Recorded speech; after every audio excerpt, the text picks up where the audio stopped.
Guðbjörg, sátt með 4 marka sigur hér í kvöld á Haukum? Ég ekki alveg sátt, við áttum miklu meira inni, við mættum bara alls ekki alveg tilbúnar. Það bara fengið að berja okkur alveg endalaust og við náðum okkur ekki alveg á strik. Hvað var það sem skóp sigurinn samt hér í dag? Bara við gáðumst náttúrulega ekki upp, það er náttúrulega bara nummer 1, 2 og 3. Við gátum bætt okkur leik alveg til muna og við getum ennþá, en eins og ég, vorum bara ekki andlega alveg klárar í slaginn og vorum bara svolítið barðir í spað. María skytta Hauka, hún var að gera eitthvað svolítið erfitt fyrir, hvað útskýrir þið á því?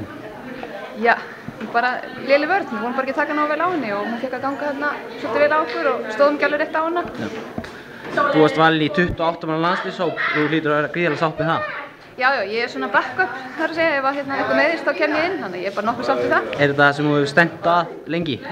Maður er svolítið gamall í þessum bolta og alltaf gott að hafa þetta markmið. Það er sjálfsögðu markmið alltaf að stefna hátt og A-landsliðið að stefna hátt. Takk fyrir.